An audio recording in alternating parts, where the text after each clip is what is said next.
Caniks. We're talking about Caniks, not mechanics, not mechanicals, but the gun manufacturer out of Turkey. Confession, I was always a rifle guy. So I'm honestly like a little bit new to handguns. I've shot plenty of rounds through them, but I don't consider myself like, one of those guys who can go on the range and be like, "Ba, ba, ba, ba, ba, ba, ba, ba, ba, ba," and I mean, I suppose I could, but I'm not sure I'd hit every single target. I could pull a trigger fast, but yeah, Caniks. They're a Turkish brand. They've taken the firearms world by storm. Mostly because they're great guns and they listen to customer feedback. So, their first generation of guns, a lot of people were like, hey, I want more support on the back. I want a different sight. I want this. I want to be able to co-witness my iron sights with a red dot on there. And I want to do this and I want to do that. And shave a little off the bottom of it so I can get a better grip. And they listen to all this stuff. And that's one of the reasons they've, climbed the ranks within the handgun industries because of customer feedback. They're really doing stuff that people say. It's like that suggestion box, at the diner, get rid of Brandy, the waitress. She's a jerk, that like they actually read this stuff, So that's one of the reasons they're doing so well. The gun in question is a Canik METE SFT. The SFX is a little bit bigger, but here she is. Safety first, kids. Clear and a visual check. Okay. All air. Hello. Whatever, I didn't pull that off. Couldn't see through to you there. But this is a Canik SFT METE. I diligently searched to find a handgun in this type of print. Ever since I was a young boy, I was always into camo. Like a lot of young kids, I was fascinated with the military. I played Army all the time. So I'm not really surprised as an adult that, I like camo. I got even my beer koozie is camo. I buy random camo stuff, handkerchiefs. So this really appealed to me. I find it unique, pretty slick looking. And yes, the way a gun looks to me is important, but that's just me. I like them to look what I would call trick. Hey, that's pretty trick looking. Different things about just the design. Like these serrations are functional because it's going to help you rack here and there. And, it's just great because, it's a nice looking weapon. Other people aren't into that. That's one of the reasons. That's funny. I was just moving around bags of ammo and 200 rounds of 9mm just fell on the floor. Anyway, so like a lot of guys are into Glocks. Why? They're super reliable. They have a super amount of upgrades. They're like the Jeep Cherokee of the gun industry. There's so many aftermarket parts for them. You can do like anything, any kind of optic sight. Whereas, there's a lot of stuff available for these. It's got a Picatinny rail here, so there's God knows how many things you can put on it. They're moddable. You can change things out as you wish. But that's why I like buying something like this, because it looks the way I want. I know it's reputable. I've watched, and I always watch, tons and tons of videos on things before I buy them, whether it's a camper, a truck, a quad, anything like that. And my buddy makes fun of me because he's like, you're the only dude I know who watches videos of stuff you already bought.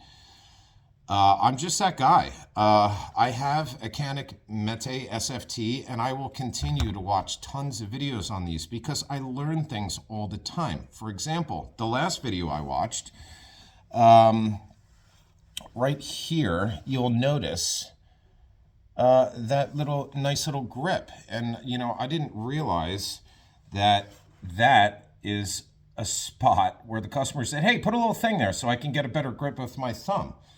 And there it is. And I like that. When I first bought it, I didn't even really notice it until I saw it in a video and somebody pointed that out. I was like, wow, what a small little thing I totally missed. Also on these, the trigger is known to be one of the best in the industry, even up to competition style guns that you're paying gobs of money for. Canik listened to customer feedback and they really did a lot of work on their triggers. So when you pull this, the reset is like, it's so short. It's like click, click, click. And a lot of guys will get like Glocks or different guns and they'll bring it to a gunsmith and pay a certain amount of money or do it themselves and put in a whole new trigger. And they're like, much nicer. Well, these are out of the box like that. And this is like basically more or less a $500 gun. I want to cry a little bit because the day I bought this from my local gun dealer, I went on Palmetto State Armory. Great website. A gearhead like me who's into guns and rifles and stuff, especially rifles, but now handguns. I can scroll through Palmetto State and be like, add to cart, add to cart. I love the variety. There's so many, there's like thousands of guns.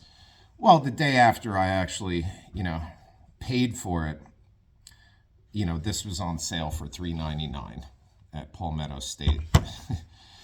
And it was too late at that point. I already had pulled the trigger on it and purchased it and was just waiting for it. And then unfortunately it got hung up in Memphis for like a week. I don't know what the deal was. I was like a little kid waiting for my new Canik to come in. And I felt like I was bugging the guys. It was calling like every 3 days. I'm like, is it there yet? Like, what's the holdup? I ordered it like weeks ago. And he's like, yeah, it's hung up in Memphis along with the other 3 guns I ordered for the shop here. So, but anyway, that's kind of a side thing. Another interesting thing about the Mète is the pronunciation of Mète. It's been sorted out. It's been figured out. Somebody posted, because I subscribe to all the forums, Canik Nation, Canik owners. Somebody goes, how the hell do you say M-E-T-E? Is it meat? Is it meti? Is it mete? Is it meaty? It's meaty. It is meaty. I put a new, it's kind of beefy. I put the bigger back strap on there. And my hands aren't small. I'd say they're a good size, whatever. But for my hand, this one works much better. Back to the pronunciation. It's been figured out. In Turkish, Mète means warrior or hero, right? So I actually, because I was a language major, big into languages, I had to look it up and do a Google pronunciation. And how do you pronounce Mète in Turkish? And you hit the little thing, and it's like Mète, Mète, Mète. Remix, Mète. All right, that was corny, but whatever. That's how you say it. It means hero or warrior. So that has been solved. I watched a video the other day, and the guy was like, I have a Canik meat. And he said, my buddy said it's Mète, and he kept calling it meat. But, I mean, it is kind of ambiguous. But now you know. Gonna learn today. Some of you know where that's from. Anyway, so yeah, so this is wonderful. Confession. I haven't shot it yet. I've always been more of a rifle guy. Got my AR-15 and other various rifles, right? And the reason I'm getting into handguns is simply, you ready for this? The world is a fucking crazy place. And it's getting worse, okay? When you hear of these random crazy shootings, mass shootings, like I'll hear one on the news and I'll be like, again? And that was like years ago. Now I'm like, not surprised. That's horrible. And what we need is to back the second Constitution. It's been going in a great direction with what's going on in the court stuff, the Bruin decision. I happen to live in New Jersey.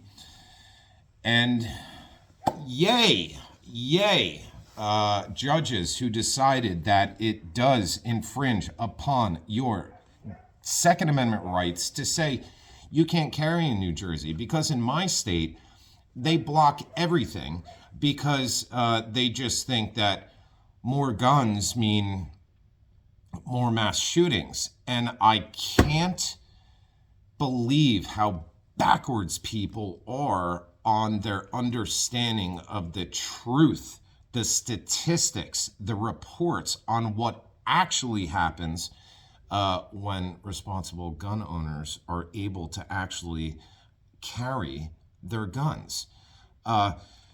Here's a good example. Here, I'm going to go ahead and say this confidently, and anybody can disagree with me. I don't care. My mind is already made up, and it's not based on confirmation bias. I'm not believing something I want to believe, so therefore I just believe it more, without basing it on truth. Go listen to Colion Noir. I watch so many of his videos. The guy's got it figured out as well. Here's the gun laws broken down. First of all, I'm not far right. I'm not far left. It depends on the thing. If we're talking about environmental stuff and whether or not I can dump paint into my sewer, I'm probably far left on environmental stuff. I am a tree hugger. I believe in conservation. I believe in, like, for example, New Jersey, they banned the plastic bags that you would get at Wawa or grocery stores. If you don't know what a Wawa is, it's like a Buc-ee's, a 7-Eleven. They banned those bags, and I was like this. Why? Because if people get all upset, they're like, oh my God, this is so stupid. They're banning plastic bags. And it's like, have you ever driven down a road and half the things you see hanging in the tree branches are plastic bags, and you got seagulls eating them and turtles wrapped around their necks, strangling them to a slow, horrific death while they swim around the ocean starving because they can't eat because they got a plastic bag wrapped around their neck? Yeah, I'm far left on that. Get rid of the plastic bags. I don't know how many times I had to go through the learning curve going into a store. I forgot my bags. The reusable ones. I had to get past it. Okay, it's like I got over it. People cry and whine and complain about that. But other topics, I'm very far right, but I'm never one at the same time. It depends what we're talking about. If we're talking about gun ownership, right, I would be probably categorized as far right. Here's the gun argument in a nutshell. If you take what the liberals say, ban guns, that's the problem. Get rid of all guns, you solve the problem. Just like the war on drugs, right? It does not work, right? Here's why.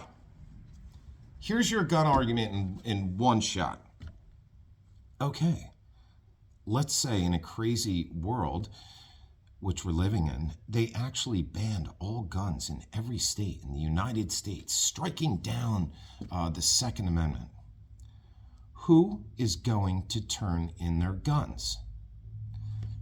Generally speaking, law-abiding citizens, okay? Then there's the From My Cold Dead Hands group, okay? I'm on your side with that. Who's not going to turn in their guns? Criminals.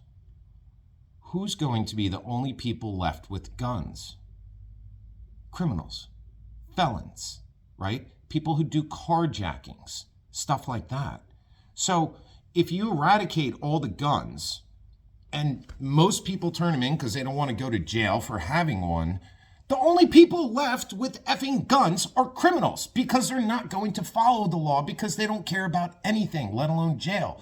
Their modus operandi is to get away with everything, right? It's why they do stupid stuff. So there's the whole gun debate right there. The statistics show that when you have gun-free zones, if you're going to go carjack somebody, hey, let's go to I'm sorry, let's go to a gun-free zone. It's going to increase the chances of us not getting shot and getting away with someone's car and stealing it. Okay. So, that's my argument. You can't just eradicate guns and then leave them with the criminals. That's insane. The definition of insanity, repeating the same thing and expecting a different result. It's insane to me. I literally don't understand how people can't get it through their heads. So here's another piece of the whole gun argument. And by the way, I thought this was a video on Canik. This stuff needs to be said. Who cares? It's coming out. When people are responsible gun owners and they've been thoroughly vetted by their local law enforcement and they haven't been known to say all this anti-government propaganda and are talking about killing people and stuff, and they get properly vetted and very detailed background checks and witnesses. In my state, you need 4 people to back you up who've known you for at least 3 years that are non-family members, that will say, yeah, to the extent that I know this person, this guy is not going to be a risk. He's not going to go out and have a bad day and just start willy-nilly shooting off like Yosemite Sam. That's the kind of person we don't want to have guns, really unstable people. Let's say there was a bunch of people who have concealed carry or open carry, in different states, more red states. They can carry right on their hip and you can see it. In New Jersey, if you carry on your hip and you're not law enforcement or someone who's allowed to do that, you're going to jail. That's, I believe, would be considered brandishing. Whereas I believe in Texas, it's how many guns can you fit on your belt? I love it because where I'd feel safe? I'd feel safer in Texas than New Jersey. Why? Because everyone has got a gun and no one, I take that back. No one is going to do stupid stuff with guns and try and carjack people because they know there's a bunch of dudes and women around who are going to be nope, not today. Sorry.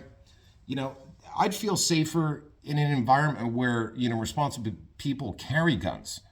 So let's say you're in a grocery store and some nutbag steals his grandpa's pistol or wherever the hell he gets it from, a home invasion, God knows, and goes into some grocery store and just starts, doing these horribly sad, insane mass shootings.